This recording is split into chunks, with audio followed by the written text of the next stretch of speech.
ಇಳಕಲ್ ನಗರದ ಕಂಠಿ ಸರ್ಕಲ್ ದಿಂದ ಬಸ್ ನಿಲ್ದಾಣಕ್ಕೆ ಹೋಗುವ ಮಧ್ಯದಲ್ಲಿ ಬರುವ ಎರೆಹಳ್ಳ. ನೀರು ಹರಿಯದೆ ಊರಿನ ಹೊಲಸೆ ತುಂಬಿಕೊಂಡು ಇಲ್ಲಿ ಸಂಚರಿಸಬೇಕಾದರೆ ಮೂಗು ಮುಚ್ಚಿ ಅಡ್ಡಾಡುವ ಸ್ಥಿತಿ ನಿರ್ಮಾಣವಾಗಿದೆ. ಅಲ್ಲಿನ ಸೇತುವೆಯನ್ನು ದಾಟಬೇಕಾದರೆ ಸಾಕಾಗಿ ಹೋಗುತ್ತದೆ.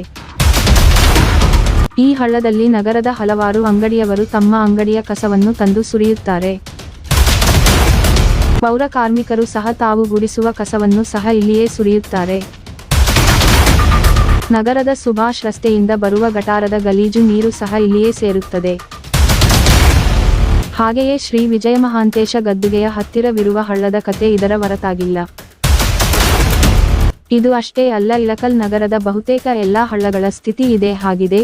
ಹೀಗೆ ನಗರಸಭೆಯವರು ಸುಮ್ಮನಿದ್ದರೆ ಮುಂಬರುವ ಮಳೆಗಾಲದಲ್ಲಿ ನೀರು ಹರಿಯದೆ ಊರಲ್ಲಿ ನೀರು ನಿಂತು ಅನಾಹುತ ಆಗುವುದರಲ್ಲಿ ಯಾವುದೇ ಸಂಶಯವಿಲ್ಲ.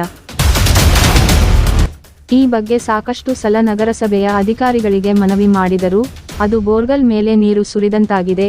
ಎಲ್ಲಾ ಅಧಿಕಾರಿಗಳು ಕಣ್ಣಿದ್ದು ಕುರುಡರಂತೆ, ಕಿವಿಯಿದ್ದು ಕಿವುಡರಂತಾಗಿದ್ದಾರೆ. ಈಗಲಾದರೂ ನಗರಸಭೆ ಅಧಿಕಾರಿಗಳು, ಆಡಳಿತ ಮಂಡಳಿಯವರು ಎಚ್ಚೆತ್ತು ಕೆಲಸ ಮಾಡುತ್ತಾರೆ ಎಂಬ ನಂಬಿಕೆಯೊಂದಿಗೆ ಇರೋಣ.